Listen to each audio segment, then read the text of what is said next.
ओम नमो भगवते वासुदेवाय। तो आप सभी लोगों का स्वागत है। आज इस भगवत गीता के सत्र में, और हम लोग अब भगवत गीता के अनुक्रम में धीरे धीरे आगे बढ़ते हुए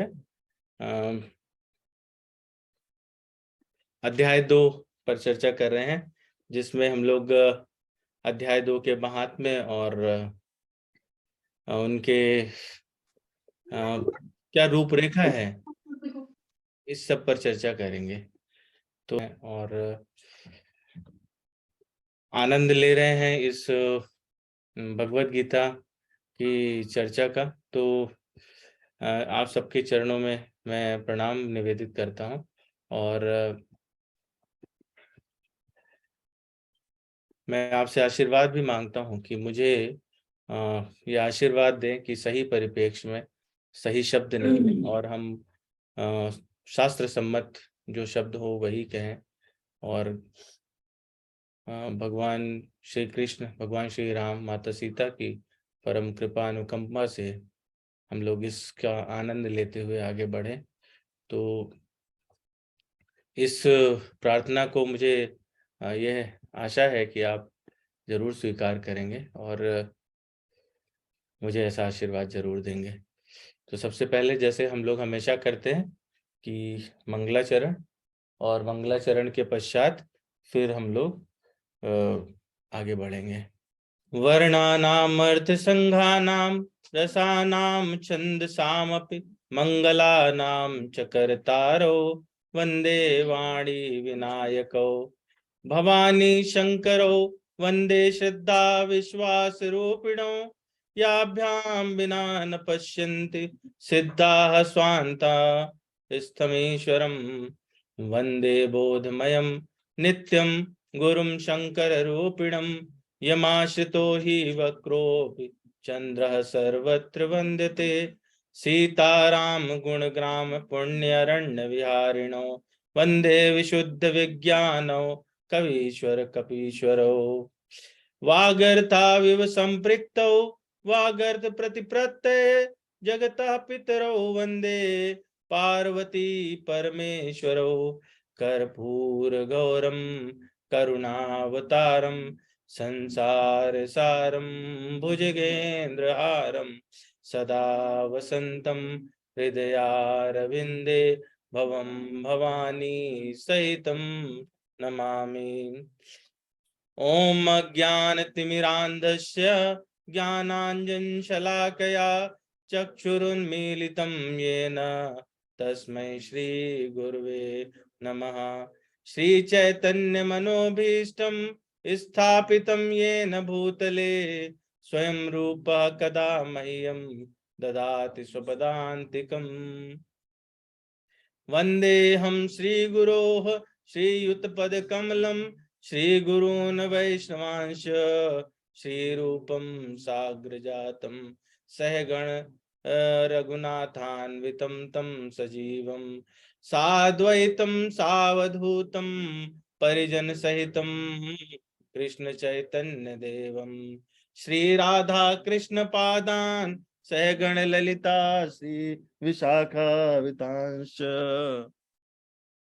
हे कृष्ण करुणा सिंधु दीनबंधो जगतपते गोपेश गोपिका कांत राधा कांत नमोस्तुते। तप्त कांचन गौरांगे राधे वृंदावनेश्वरी वृषभानुसुते देवी प्रणमामि हरिप्रिये। वाञ्छाकल्पतरुभ्यश्च कृपा सिन्धुएव च पतितानां पावनेभ्यो वैष्णवेभ्यो नमो नमः। श्री कृष्ण चैतन्य प्रभु नित्यानंद श्री अद्वैत श्री गदाधर श्रीवासादि गौर भक्त वृंद। हरे कृष्ण कृष्ण कृष्ण हरे हरे, हरे राम राम राम हरे हरे। शांताकारं भुजगशयनं पद्मनाभं सुरेशं विश्वाधारं गगनसदृशं मेघवर्णं शुभांगं लक्ष्मीकान्तं कमलनयनं योगभिर्ध्यानगम्यं वन्दे विष्णुं भवभयहरं सर्वलोकैकनाथं। यं ब्रह्मा वरुणेन्द्र रुद्रमरुतः स्तुवन्वन्ति दिव्यैः स्तवैर्वेदैः साङ्गपदक्रमोपनिषदैर्गायन्ति यं सामगाः ध्यानावस्थिततद्गतेन मनसा पश्यन्ति यं योगिनो यशान्तः विदुषुरासुरगणा देवाय तस्मै नमः। गुरुर्ब्रह्मा गुरुर्विष्णु गुरुदेवो महेश्वरः गुरु साक्षात् परब्रह्म तस्मै श्री गुरवे नमः। ओम वेदाहि गुरुदेवाय विद्महे परम गुरवे धीमहि तन्नो गुरु प्रचोदयात्। ओम परम तत्वाय नारायणाय गुरुभ्यो नमः। ओम गुरुभ्यो नमः। बोलिए वृंदावन बिहारी लाल की जय। श्री सीताराम भगवान की जय। उमापति महादेव की जय। पवन सुत हनुमान की जय। तो हम लोगों ने जो है वो चर्चा की पिछले सत्र में कि किस प्रकार से, पहले भी हम लोग गीता महात्म्य पे चर्चा कर चुके हैं, इसको हमने रिपीट किया था जानबूझ के कि हम लोग पुनरावृत्ति हो जाए एक बार।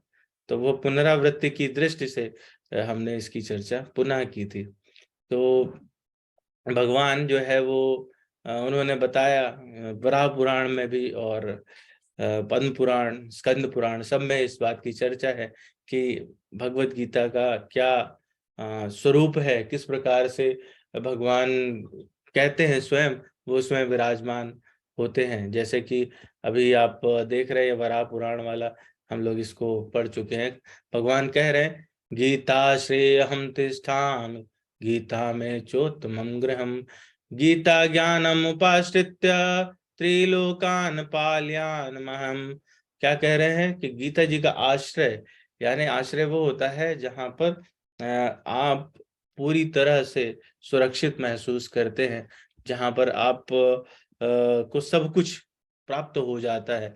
तो ऐसे ऐसे स्थान में भगवान कहते हैं वो स्वयं रहते हैं। तिष्ठामि मतलब रहते हैं। गीता में चोत्तमम ग्रहम, गीता जो है सबसे उत्तम ग्रह है मेरा। तो भगवत गीता भगवान का क्या है? घर है। गीता ज्ञानम उपाश्रति, और इसी के ज्ञान से मैं अपने को पूत करके, पूर्ण करके इस तीनों लोक का पालन कर रहा हूँ। तो इस तरह से जो है वो वराह पुराण में, और फिर हम लोगों ने देखा, लोगों ने चर्चा की कि आगे पद्म पुराण में भी इस पर हम लोग पिछली बार चर्चा कर चुके हैं, कैसे माता लक्ष्मी और माता पार्वती ये पूछते हैं। तो भगवान पद्म पुराण में व्याख्या करते हैं और बताते हैं कि मैं स्वयं भगवत गीता के स्वरूप में, उसके विभिन्न अध्यायों के रूप में कैसे हूँ। तो वहां पर भगवान कहते हैं शृणुषु श्रोणि वक्ष्यामि गीता सुस्थितम् आत्मना वक्त्राणि पंच जानीह पंचाध्यायान अनुक्रमात् दशाध्याय भुजाश्चैक उदरम द्वयपदाम्बुजे एवं अष्टाध्याया वाङ्मयी मूर्तिरैश्वरी विज्ञेया ज्ञान मात्रेण महापातक नाशिनी। तो ये कह रहे हैं कि हे सुमुखी, अपनी पत्नी हैं उनकी लक्ष्मी जी, तो उनको वो संबोधित कर रहे हैं। कहते हैं वक्ष्या में मतलब कहता हूँ, मैं तुमको बताता हूँ। क्या बताता हूँ? ये बताता हूँ कि गीता में स्थिति क्या है। स्थिति आत्मना, मेरी क्या स्थिति है, मैं गीता में किस प्रकार से रहता हूँ, ऐसा भगवान बता रहे हैं। तो क्या बता रहे हैं वहां पे? कहते हैं कि वक्त्राणि पंच जानीह, वक्त्र मतलब होता है मुख। तो मेरे पांचों मुख को आप जानिए। क्या जानिए? पंचाध्याय अनुक्रमात्, पांचों अध्यायों को, जो शुरू के 5 अध्याय हैं उनको क्रमवार मेरे मुख जानिए। 1 2 3 4 5 है ना। तो पांचों मुख मेरे जो है वो क्या है? क्रम से। अध्याय 1 पहला मुख, अध्याय 2 दूसरा, इस प्रकार से क्रम से आप उनके मुखों को समझिए कि वो 5 अध्याय मेरे मुख हैं। और आगे दशाध्याया भुजाश्चैक, 10 जो अध्याय हैं वो 5 भुजाएं इधर की और 5 भुजाएं इधर की। भगवान का स्वयं शरीर है भगवत गीता, है 5 भुजाएं इधर की और 5, तो ये 10 और वो 5 कितने हो गए, 15 हो गए। तो भगवान कह रहे हैं कि ऐसे समझिए आप कि ये जो है वो 5 और 5 भुजाएं 10 आगे के, यानी 6 से लेकर के और 15 तक ये अध्याय मेरी भुजाएं हैं। और फिर आगे क्या कहते हैं, उदरम दो चाहे एक, मतलब एक, उसके बाद दशाध्याय भुजा शैक, भुजा धन एक, मतलब एक, 10 तो भुजाएं हो गए और एक उदर, अगला जो उदर क्षेत्र है, पेट वाला क्षेत्र है कटी से ऊपर का क्षेत्र है, वो क्या है, वो भगवान का अगला एक अध्याय यानी 16वां अध्याय है। और दौ पदाम बुझे, और जो मेरे पद कमल हैं दोनों हैं वो क्या है, वो दोनों लास्ट के अध्याय हैं, 17वां और 18वां। तो अगर आपको चरणों का आश्रय लेना है तो भगवान जो कह रहे हैं 17वें और 18वें अध्याय में, उसको हमको कहना सुनना और समझना चाहिए। और बाकी सारे अध्याय भगवान कहते हैं अनुक्रम से समझो इसको। तो इस तरह से एवं अष्टाध्याय वांग्मय मूर्तिरेश्वरी विज्ञेया ज्ञान मात्रेण महापातक नाशनी है। तो इस तरह से 18 अध्याय मेरी संपूर्ण, मेरा संपूर्ण स्वरूप है। वांग्मय मूर्तिरेश्वरी का मतलब जो मैं हूं वही 18 अध्याय है। और इस बात को जो जान लेता है, विज्ञेया ज्ञान मात्रेण, इस बात को जान लेने मात्र से ही वो सभी प्रकार के पापों से मुक्त हो जाता है। महापातक नाशनी। फिर हम लोगों ने देखा प्रथम अध्याय की, हम लोगों ने पहले चर्चा की थी। तो प्रथम अध्याय में जो कथा थी उसकी, वो हम लोगों ने सुनी कि किस प्रकार से एक ब्राह्मण जो कि हर तरह से खराब कर्मों में नियत रहते हैं, तो वो उनका जन्म फिर बैल का हो जाता है, उनके पास कोई पुण्य नहीं रहता, और वो बैल पे अत्याचार होता है और फिर उनकी फिर मृत्यु हो जाती है। और उसके पश्चात उस मृत्यु के समय जब उनकी दर्दनाक मृत्यु होती तो एक वैश्य कहती है जो भी मेरे पुण्य हो वो आपको मिल जाए। और उस पुण्य के प्रभाव से वो एक उच्च कुल में जन्म लेते हैं और फिर अपना कल्याण करते हैं। बाद में उसको ट्रेस बैक करते हैं तो वो पता चलता है कि वैश्या ने क्या पुण्य किए थे। वैश्या तो वैश्या है, वे विचार करेगी वो क्या पुण्य करेगी, तो कहती मुझे नहीं पता, पर मेरे पास एक तोता है वो कुछ संस्कृत में कहता रहता है, तो मैं उसको सुनती रहती हूँ, तो शायद हो सकता है वही हो।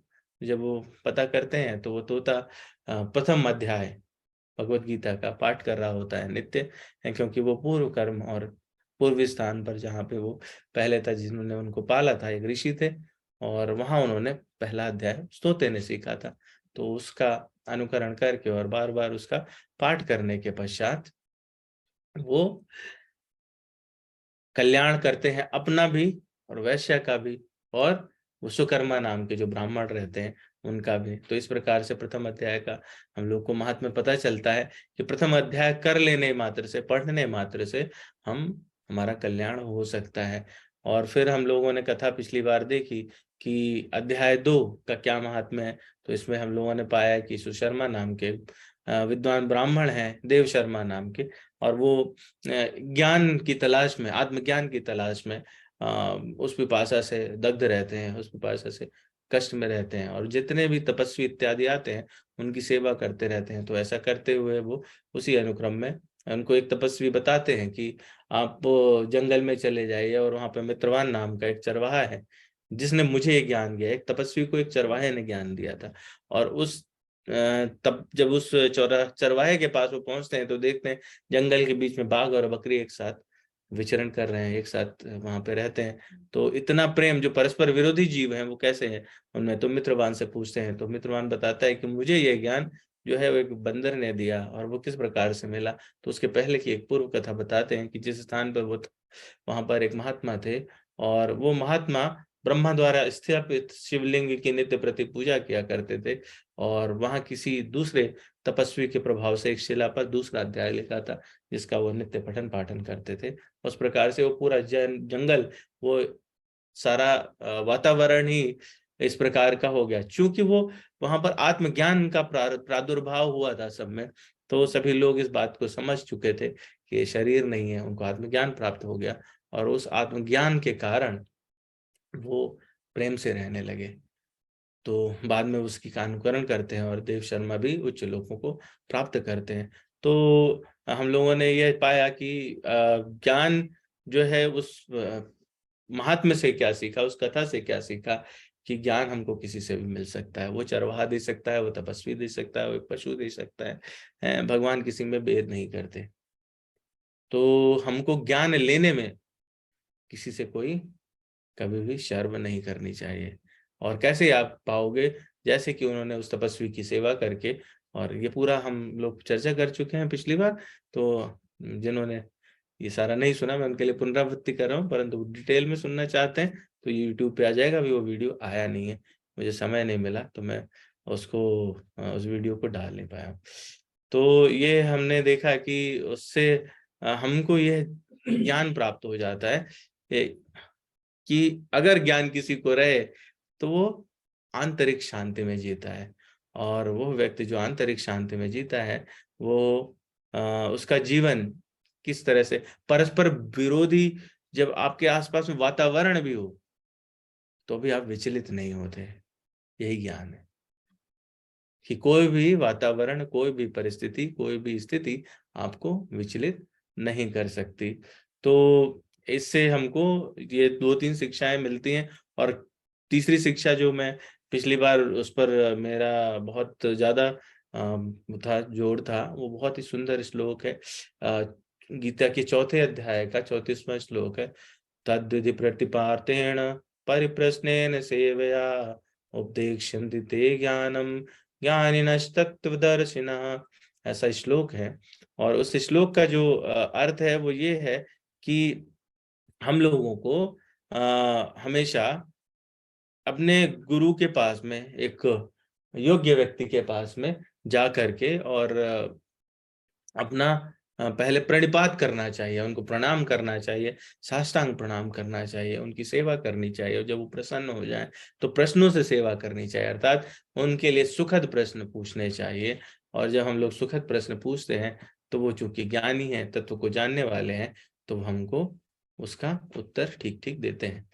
तो ये कुछ हम लोगों ने पिछले जो उसमें चर्चा की, उसको बहुत तेजी से रिकैप की आवश्यकता रहती है ना, तो इसलिए हम लोग को थोड़ा सा पीछे वाले की हम लोगों ने पुनरावृत्ति की है। तो प्रथम अध्याय में हमने क्या देखा और क्या सीखा? प्रथम अध्याय में जो है वो हम लोगों ने देखा कि पहले श्लोक में धृतराष्ट्र क्या कहते हैं, और उस श्लोक में जो पार्ट हैं उन पार्ट्स के संजय जवाब देते हैं, और वो संवाद के अंतर्गत ही भगवत गीता का संवाद है। तो अब यहाँ पे बारी आती है प्रश्नों की। तो पहला प्रश्न है कि हम लोगों ने कितने अध्याय हैं भगवत गीता में? 18 अध्याय है।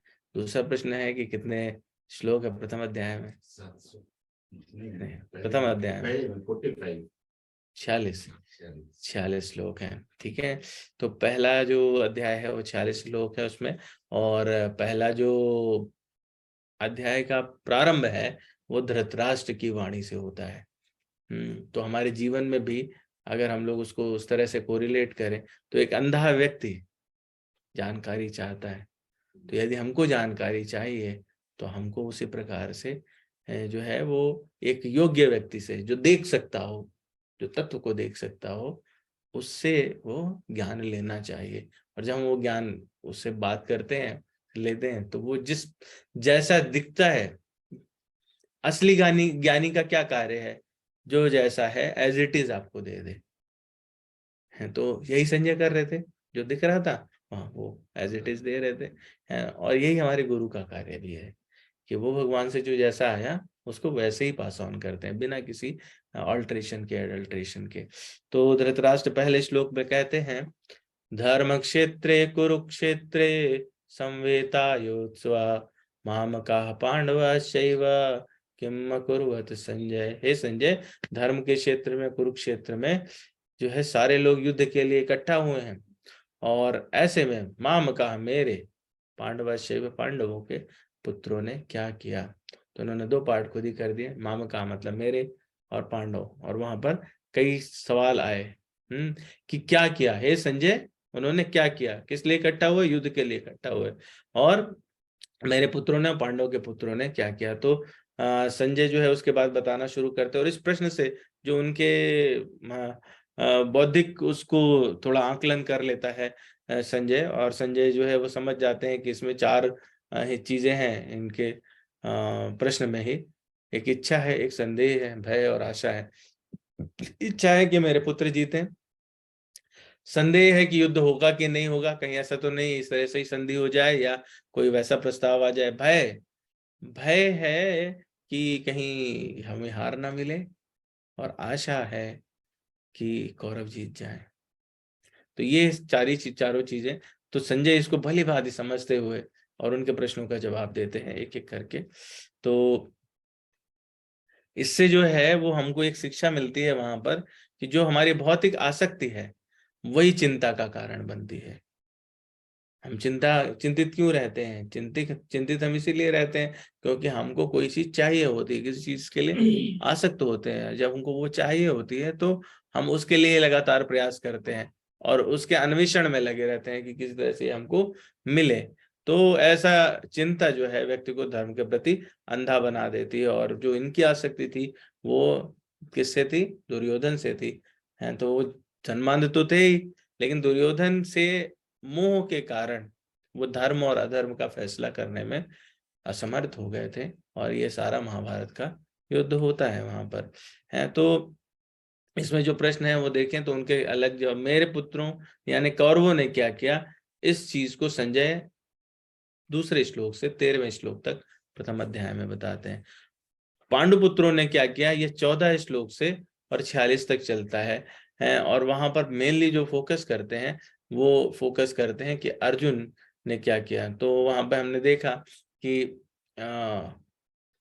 दुर्योधन देखते हैं कि चारों तरफ जो है वो अक्षौहिणी सेनाएं खड़ी हैं, जिसमें 7 अक्षौहिणी पांडवों की है और 11 अक्षौहिणी कौरवों के हैं। टोटल 18 अक्षौहिणी सेनाएं थी। और फिर वो जाते हैं, जब उसको सुगठित रूप में देखते हैं, व्यूह रचना को देखते हैं दुर्योधन, तो डर के कारण पहुंचते हैं पांडवों की सेना को की ताकत देखते हुए अपने गुरु के पास, और कहते हैं कि हमारी सेनाएं लगता है तो उत्साहित हो रही हैं, और आप जो है वो कुछ कीजिए, आप देखिए कि सामने कौन कौन खड़ा है।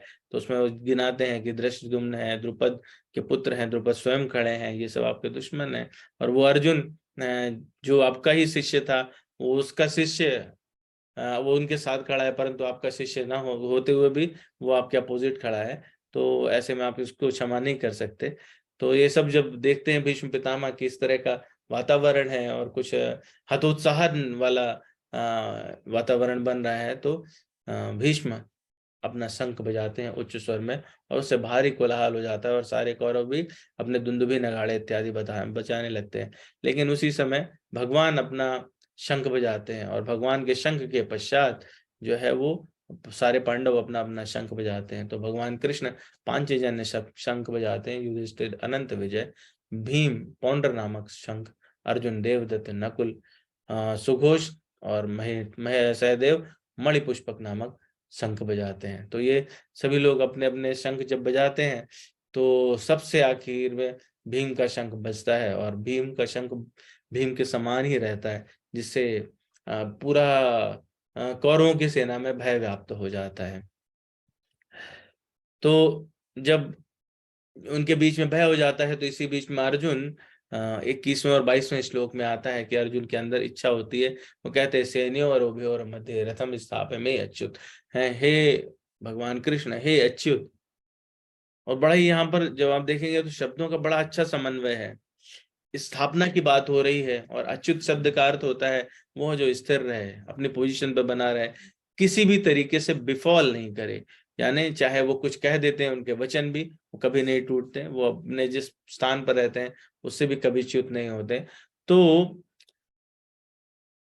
रथ स्थापना करने की बाद उसके साथ में जो शब्द इस्तेमाल करते हैं भगवान कृष्ण के लिए अर्जुन, वो कहते हैं अच्युत, है ना। तो दोनों को मजबूती से स्थापित करने की बात है।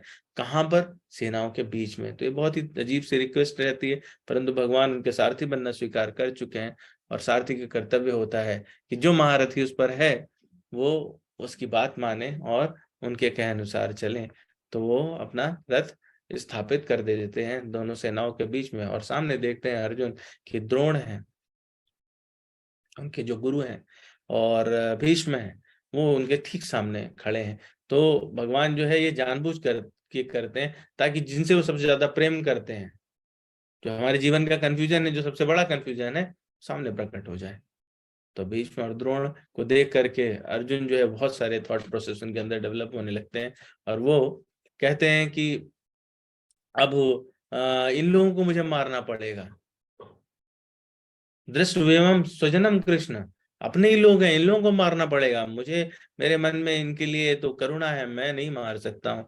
और तो पहला कारण युद्ध न करने का वहां पर श्लोक संख्या 28 से 30 के बीच में अर्जुन देते हैं, और कहते हैं कि मैं इनको नहीं मार सकता क्योंकि मुझे करुणा हो रही है, और मेरे अंग सूख रहे हैं, मुंह सूख रहे हैं, अंग कांप रहे हैं, रोंगटे जल रहे हैं। तो उनके अंदर सिंपैथेटिक सिस्टम के सारे लक्षण उत्पन्न हो जाते हैं, और उसके बाद में वो बताने लगते हैं अपनी इस बात को, जस्टिफाई कहते हैं।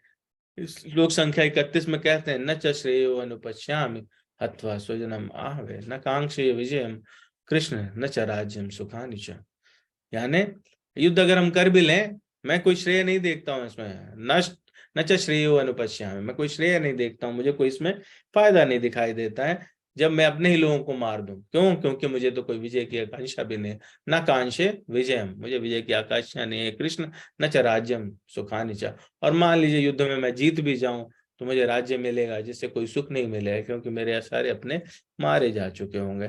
तो इस तरह से सुख की हानि हो जाएगी, और यह उनका दूसरा कारण होता है, दूसरा तर्क है युद्ध न करने के लिए। तो मैं, अगर मुझे राज्य मिले भी तो मैं उसका आनंद कैसे ले पाऊंगा?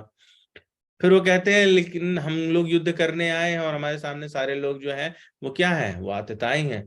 निहत्य धात राष्ट्रन का प्रीति से जनार्दन पापम एवाश्रयमान तत्वतान आतताय न।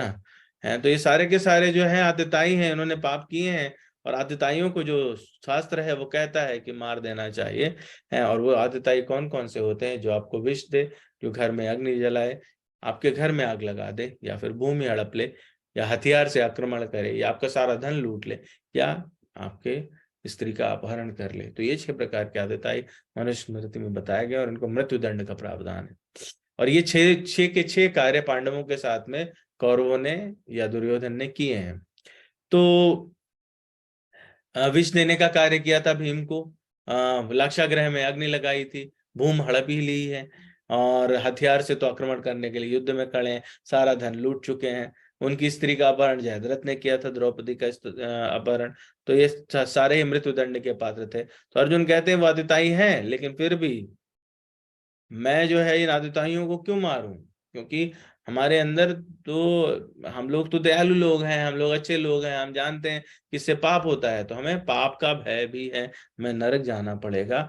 और ऐसे में धर्मशास्त्र ऐसी हत्या की अनुमति नहीं देते। तो ये तीसरा था, पहला था करुणा, दूसरा था सुख में हानि, तीसरा था पाप का भय, और चौथा अब इसके बाद बताएंगे कि कुल का क्षय हो जाएगा जब सारे लोग मारे जाएंगे, सारे पुरुष लोग मारे जाएंगे, तो स्त्रियों का कोई रक्षा नहीं कर सकेगा, सुरक्षा नहीं हो पाएगा, स्त्रियां पतित हो जाएंगी, और इस तरह से कुल धर्म का नाश होने लगेगा, और फिर कुल का विनाश हो जाएगा।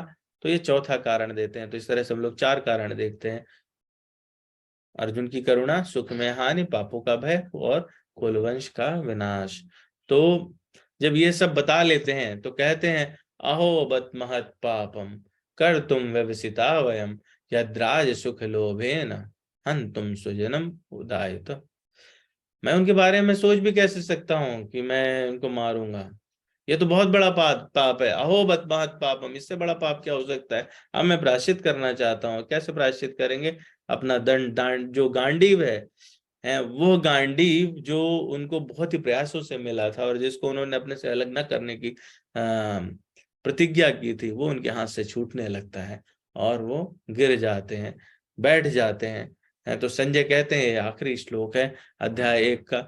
संजय उवाच एवं मुक्ता मुक्त्वा अर्जुन संख्ये रथोपस्थ उपाविशत विसृज्य सशरम चापम शोक संविघ्न मानसः। तो ऐसा बोल करके अपने रथ पर ही बैठ जाते हैं अर्जुन और अपने हाथ से, उनके हाथ से गांडीव गिर जाता है और वो शोक संविघ्न हो जाते हैं, उनका मन पूरा दुख में डूब जाता है, वो विषाद में चले जाते हैं। इसीलिए इस अध्याय को कहते हैं अर्जुन विषाद योग। तो प्रथम अध्याय जो है वो क्या है? अर्जुन का विषाद है, अर्जुन विषाद योग है। और हम लोगों ने देखा कि अर्जुन जो है वो किस तरह से धर्म संगत बातें कर रहा है, उसको शास्त्रों का ज्ञान है और उन शास्त्रों के ज्ञान के आधार पर वो अपने तर्क दे रहा है। परंतु क्या युद्ध न करना ये धर्म की बात होगी? हमारा क्या विचार है, युद्ध करना चाहिए नहीं करना चाहिए? धर्म की बात नहीं है, लेकिन वहां पर आपने बताया कि क्षत्रिय है तो धर्म करना है और युद्ध करना है। इसमें बात यह है कि अभी हम लोग भगवत गीता में भी पढ़ेंगे और तुलसीदास जी भी लिखते हैं, कर्म प्रधान विश्व करी राखा, जो जस करे तस फल चाका। जिस प्रकार का आप, तो भगवान ने क्या किया, इस विश्व को कैसे बनाया, ब्रह्मांड कैसा बनाया, सृष्टि कैसा बनाया, कर्म प्रधान है। आपको अपने कर्म तो करने ही होंगे और उसके हिसाब से आपका प्रारब्ध डिसाइड होगा। आप आए ही हैं कर्म करने के लिए, आपने डिसाइड किया था वहां उस लोक में जहां भगवान के पास थे, वहां पर आपने डिसाइड किया था कि भैया हमको जा करके ना आनंद लेना है और हमको कुछ कर्म करने हैं, इसलिए आप आए थे। हैं तो आपको कर्म तो करने ही होंगे। तो अब उन कर्मों से छुटकारा कैसे मिल सकता है? उन कर्मों से छुटकारा मिल सकता है, तुलसीदास कहते हैं उत्तरकांड में बोलते हैं, श्रुति सिद्धांत है उर्गारी, राम भजिए सब काज विसारी। क्या करना होगा हमको? श्रुति मतलब हम जितने भी वेद शास्त्र इत्यादि हैं उनके क्या सिद्धांत है? शुद्ध सिद्धांत है उर्गाई, उनके हृदय से ये आवाज आती है, क्या आती है, क्या सिद्धांत आ रहा है? राम भजिए सब काज विसारी।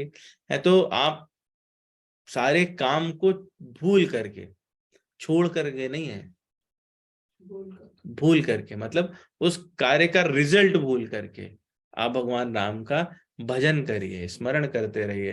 कार्य तो करना ही है, क्योंकि उन्होंने ही पहले ये बात भी लिखी है। और हम लोग इस चीज को अपने भगवत गीता में जब पढ़ेंगे और समझेंगे तो हमको पता चलेगा कि कर्म तो हमको करने हैं, बिना कर्म किए तो आप एक क्षण भी नहीं रह सकते। सांस श्वास लेना भी कर्म करना ही है, आप जीवित ही नहीं रह सकते बिना कर्म किए। तो जब आपको कर्म करना ही है तो उसको किस प्रकार किया जाए कि हमको पाप ना लगे और हमको पुण्य भी ना लगे, ये भी हमें ध्यान रखना होगा। तो हम लोग आगे समझेंगे, क्योंकि अब हम लोगों के दिमाग में कॉन्सेप्ट रहता है कि पाप नहीं करना, पुण्य करने, पुण्य बटोरो तो जिससे अच्छा अच्छा होगा। आप जितना बटोरोगे उसको खर्च करना पड़ेगा। अगर आप इसमें खर्च करने के चक्कर में नहीं पड़ना चाहते तो आपको बटोरना ही नहीं है, ना पाप और ना पुण्य। ठीक है, तो इस तरह से यह अर्जुन विषाद योग का निचोड़ है जो हम लोगों ने बात की। तो मोटा मोटी देखें तो 46 श्लोक हैं और पहले श्लोक में धृतराष्ट्र प्रश्न पूछते हैं अपने पुत्र और पांडु के पुत्र, तो संजय क्या बताते हैं, 2 से 13 तक दुर्योधन का मनोभाव और कूटनीतिक स्वभाव पर डिस्कशन है। 14 से 20 तक पांडवों के जीत के संकेत है, जिसमें शंख इत्यादि का बजना शामिल है। फिर वो बताते हैं अर्जुन क्या कर रहे हैं, क्योंकि अर्जुन मेन फोकस है, अर्जुन मेन योद्धा है, जिनसे सबसे ज्यादा डर है किसी को वो अर्जुन है। और उसके बाद 28 से लेकर 46 तक अर्जुन के 4 तक पूर्ण कारण आते हैं। और अब हम लोग चर्चा करते हैं अध्याय 2 में क्या है। अध्याय 2 का नाम है गीता का सार। तो गीता के सार में, इसमें जो मेन भगवत गीता में है वो 3 डिवीजन किए गए हैं। हम लोगों ने जब पहला भगवत गीता की महिमा पे चर्चा की थी, तो हम लोगों ने देखा था कि उसमें कर्म योग है, ज्ञान योग है और भक्ति योग है। तो भगवान ने क्या किया है, ज्ञान योग पहले रखा है, भक्ति योग बीच में रखा है और कर्म योग लास्ट में रखा है। तो इस प्रकार से डिस्कशन है उसमें। और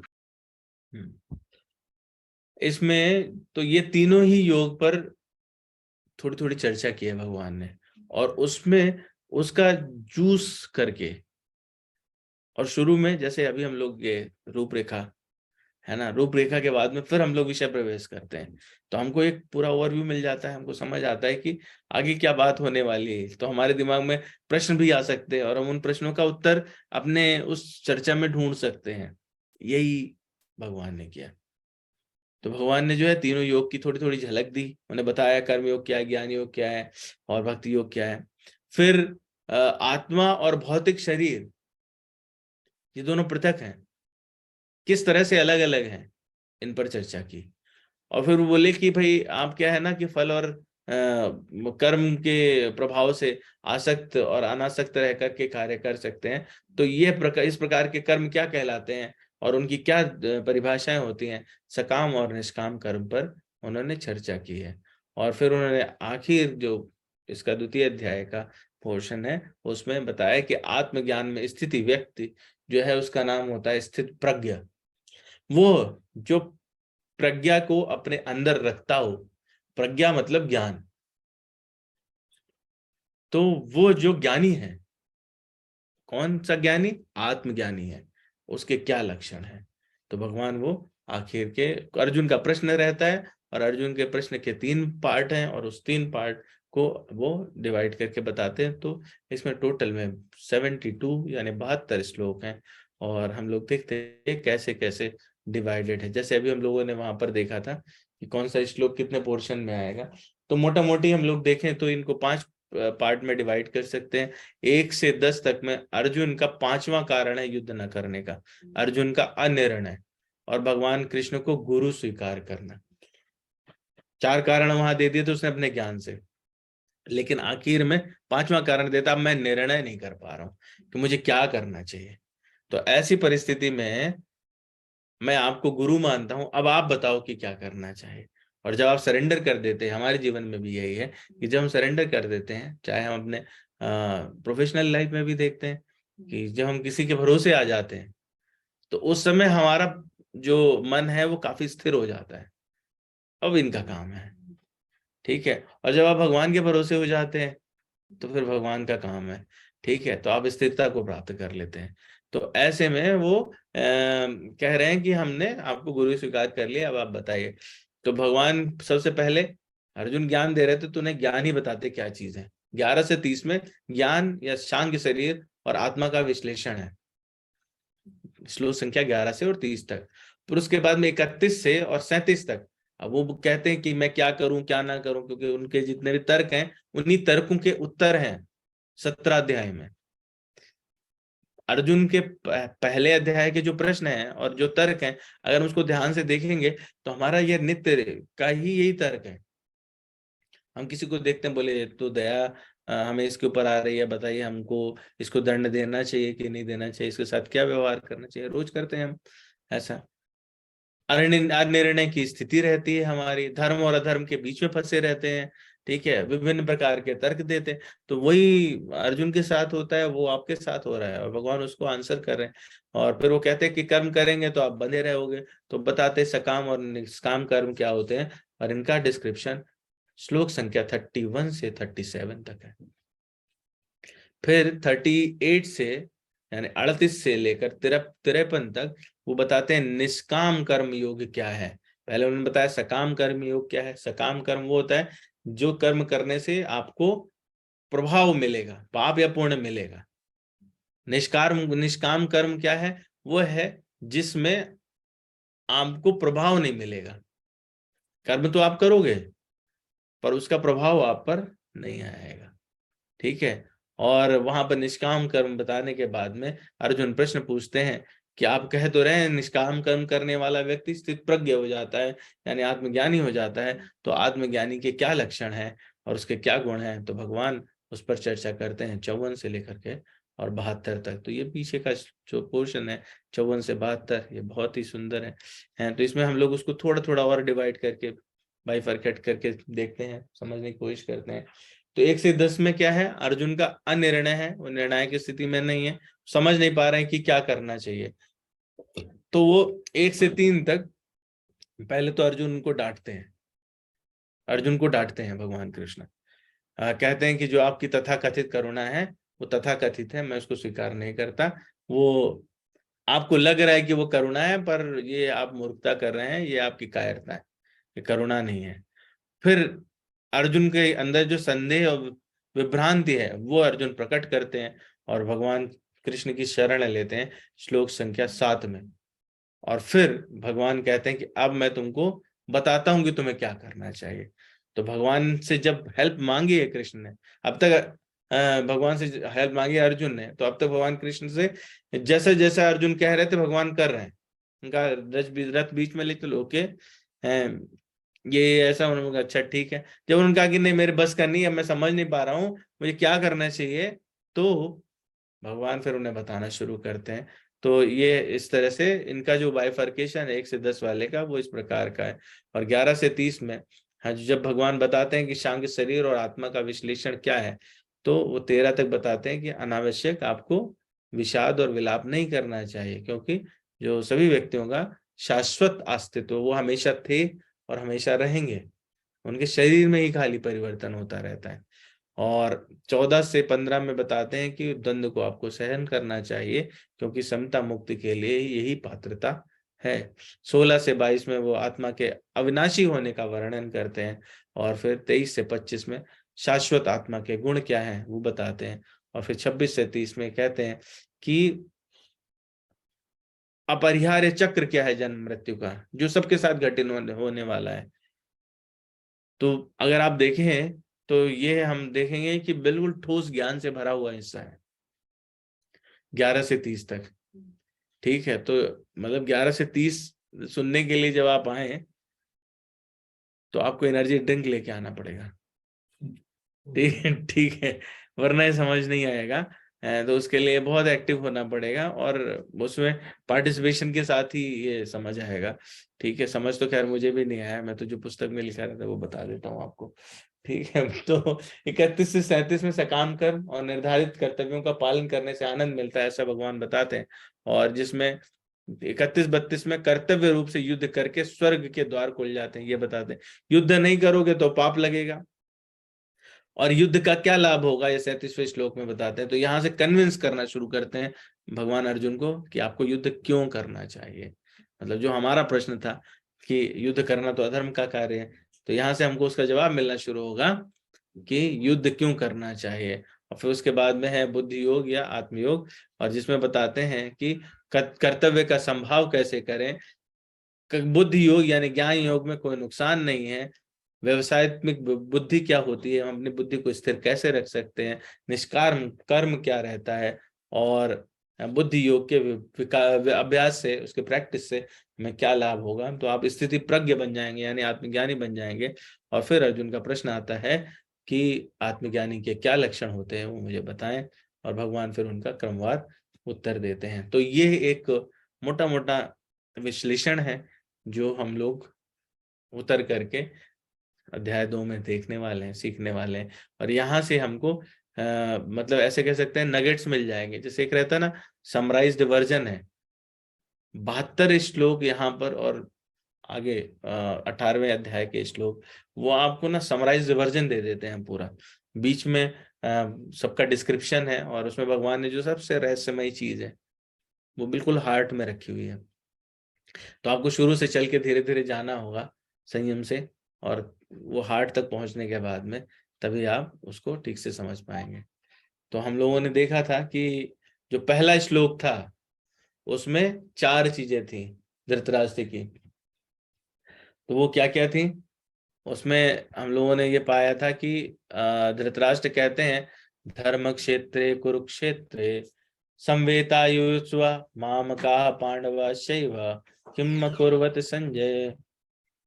तो उसमें जो सवाल थे, सवाल के अंदर इच्छा, संदेह, डर और आशा, ये 4 चीजें ये उनके अंदर थी। तो उसमें जो उनकी आशा थी, इच्छा संदेह डर तो वह, पर आशा को तोड़ने का कार्य पहले श्लोक में आकर के संजय यहाँ पर कर देते हैं। तो वो जो आशा को तोड़ने का पहला श्लोक है,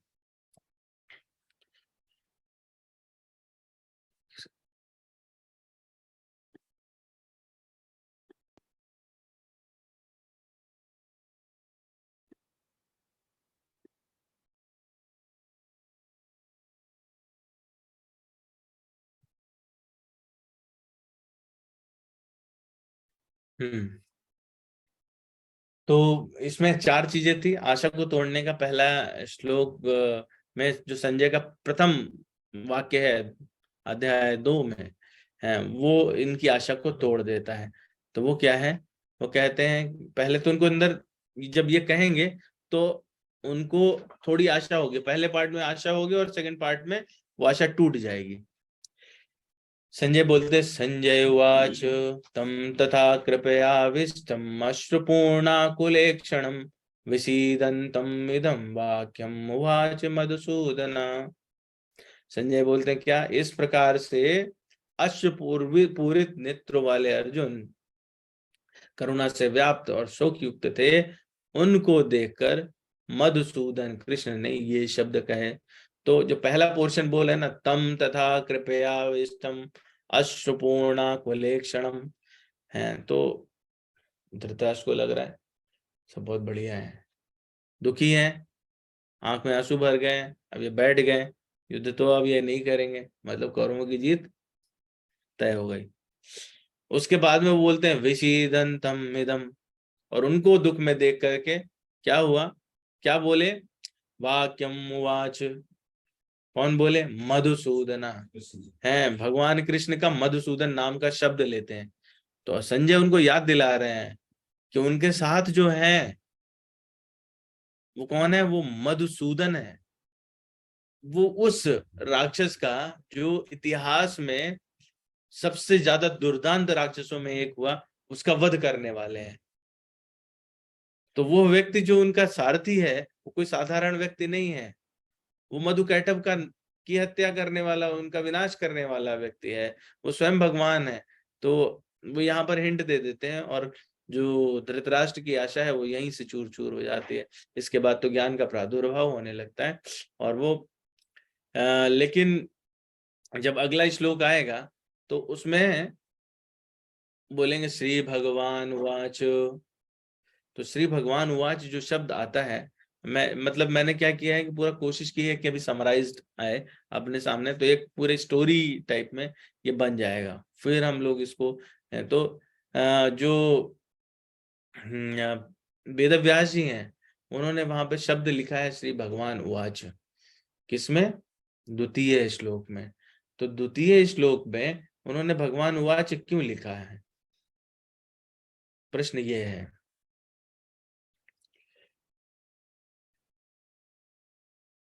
उन्होंने अगर वो लिखना चाहते तो लिख सकते थे कृष्ण उवाच, लिख सकते थे ना, लेकिन उन्होंने ऐसा नहीं लिखा। तो उन्होंने भगवान उवाच क्यों लिखा, और वो उसमें लिखते हैं आगे, मतलब बहुत कठोर शब्द का प्रयोग किया भगवान ने। भगवान कहते हैं वहां पर कि श्री भगवान, जो लिखा है भगवत गीता में, श्री भगवान उवाच कुतस्त्वाकश्मलम् इदं विषमे समुपस्थितम् अनार्यजुष्टम् स्वर्गम अकीर्तिकरम अर्जुन। तो हे अर्जुन, तुम्हारे दिमाग में, तुम्हारे मस्तिष्क में ऐसी इस परिस्थिति में इतना मोह कैसे उत्पन्न हो गया है, तुम ऐसी बातें कैसे कर सकते हो। तुम कह रहे हो मैं युद्ध नहीं करता हूं, मैं अब गांडीव रख देता हूं, और तो तुम सोचो कि तुम्हारी जो प्रतिष्ठा है उसका क्या होने वाला है। तुम ऐसी कायरतापूर्ण बातें कर रहे हो। पूरा तैयार हो गया, 7 अक्षौहिणी पीले पीछे खड़ी है हमारे मरने कटने के लिए, उधर 11 अक्षौहिणी कौरवों के पास में, और तब आप जो है वो दुखी होकर के ऐसी कायरों वाली बात कर रहे हो, और आप बोलना चाहते हो कि ये करुणा की बात है। तो ये उसमें आपकी प्रतिष्ठा भी है, हमारी प्रतिष्ठा भी है, पीछे के सारे राजाओं की प्रतिष्ठा है। तो इस प्रकार का कलुषित भाव आपके दिमाग में आया कैसे, और जो आप अभी कह रहे हैं ये ना तो आपको स्वर्ग ले जाने वाला है, ना आपको कीर्ति देने वाला है, तो ये दोनों तरह से आपको इस लोक में उस लोक दोनों लोकों में नुकसान पहुंचाएगा। तो इस प्रकार से डांट लगाते हैं अर्जुन को भगवान कृष्ण। तो वो व्यास जी ने वहां पर लिखा है श्री भगवान उवाच। तो यहाँ पर श्री भगवान क्यों लिखा, उन्होंने कृष्ण उवाच क्यों नहीं लिखा है? हम लोग वैसे चर्चा कर चुके हैं पहले ही वाले एपिसोड में, तो ऐसा क्यों? वहां पे भगवान शब्द का प्रयोग क्यों किया गया है?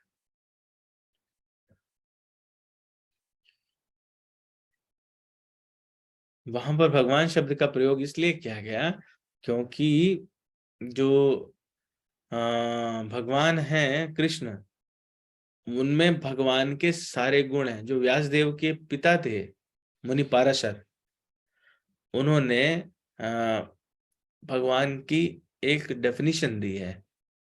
भगवान शब्द जो है वो भग धातु से बना है और इसका मतलब होता है ऐश्वर्य।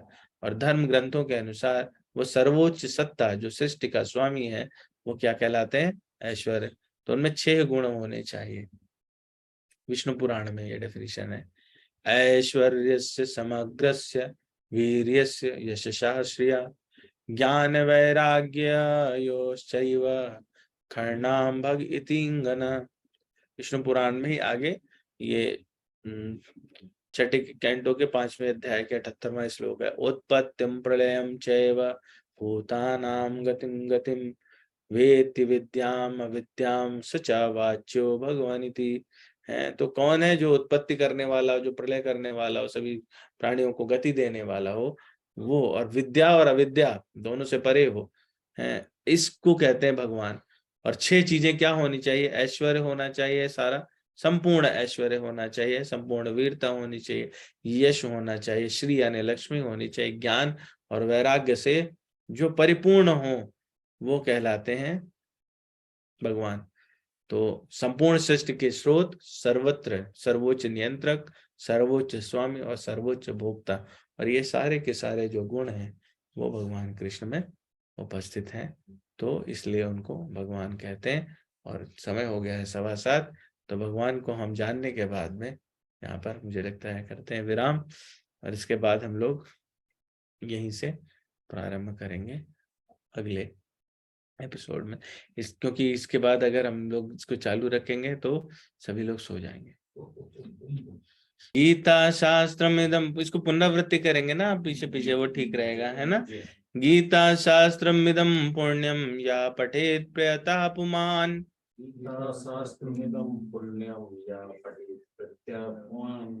विष्णु पद्मवाप्नोति भय शोकादिवर्जितः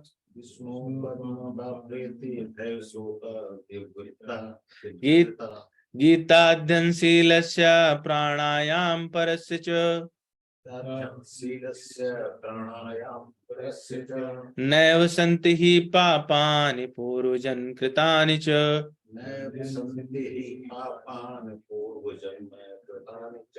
मलनिर्मोचनं पुंसां जलस्नानं दिने दिने सकृदि गीतांबसी स्नानं संसार मलनाशनम्।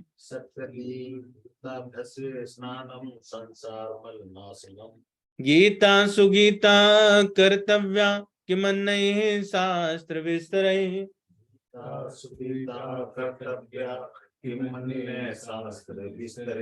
या स्वयं पद्मनाभस्य मुखपद्मादुनिःसृताः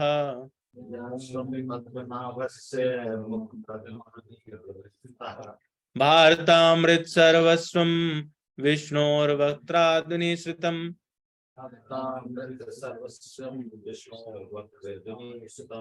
गीता गंगोदकं पीत्वा पुनर्जन्म न विद्यते सर्वोपनिषदो गावो दुग्धा गोपाल नंदना।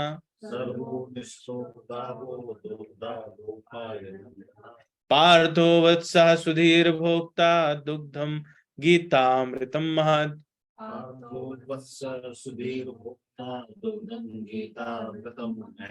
एकम शास्त्रम देवकी पुत्र गीतम एको देवो देवकी पुत्रेवा। एकम शास्त्रम देवकी पुत्र गीतमेको देवो देवकी पुत्र।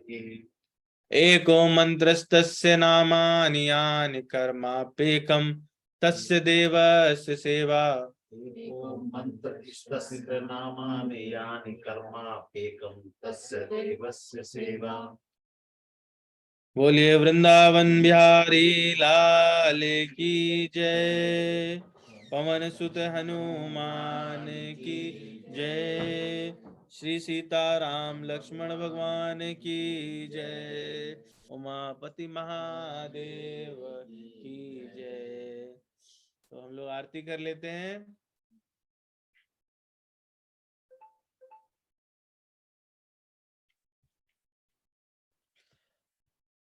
जय भगवत गीते जय भगवत गीते।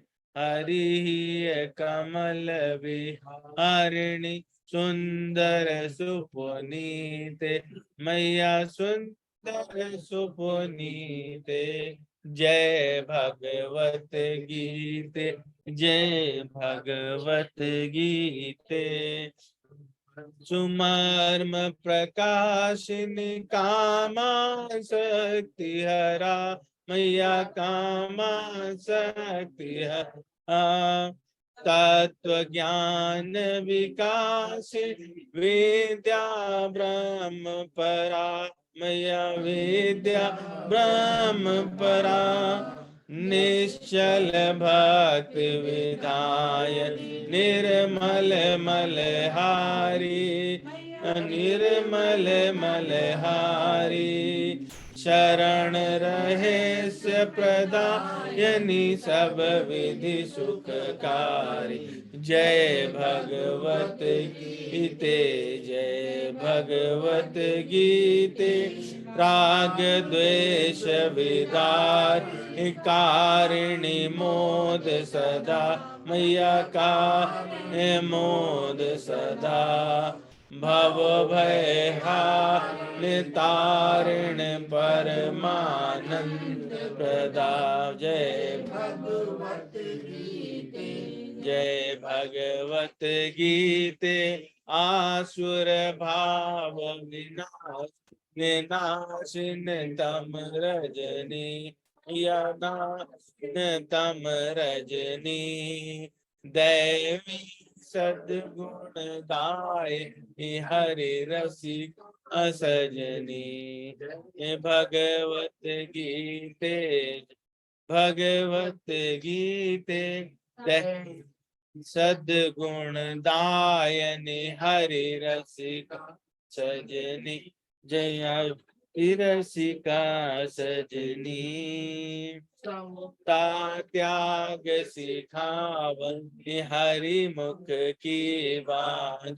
मैया हरि मुख की बानी।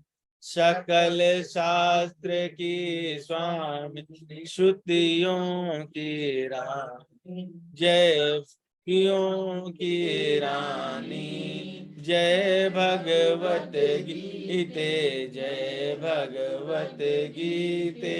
दया सुधा बरसावनी मातु कृपा की जय। मातु कृपा की जय। हरि पद प्रेम दान कर अपनों कर लीजय। जय भगवत गीते जय भगवत गीते। भगवान की जय। वृंदावन बिहारी लाल की। श्री श्री राधा श्याम सुंदर भगवान की जय। श्री सीताराम लक्ष्मण हनुमान की जय। श्री उमापति महादेव की जय। पवन सुत हनुमान की जय। तीर्थराज प्रयाग की अयोध्या नगरी की वृंदावन धाम की चक्र तीर्थ नैमिषारण्य की गंगा मैया की, यमुना माई की, पतित पावन सरयू माता की, सभी संतों की, गौ माता की, सभी वैष्णव भक्तों की, यहाँ पर उपस्थित सभी भक्तों की बोलिए जय जय श्री राधे। श्री राम जय जय राम, श्री राम जय जय राम, श्री राम जय जय राम, श्री राम जय जय राम, श्री राम जय जय राम, श्री राम जय जय राम, श्री राम जय जय राम, श्री राम जय जय राम, श्री राम जय जय राम, श्री राम जय जय राम, श्री राम जय जय राम। बैठ जाइए, प्रसाद ले लीजिए।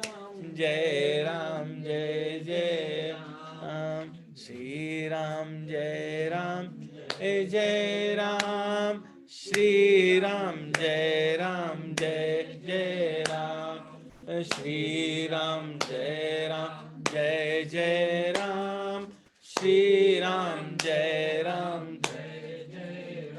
श्री राम जय जय राम, श्री राम जय जय राम, श्री राम जय जय राम, श्री राम जय जय राम, श्री राम जय जय राम, श्री राम जय जय राम। तो आप सभी लोग आए, बहुत बहुत धन्यवाद। और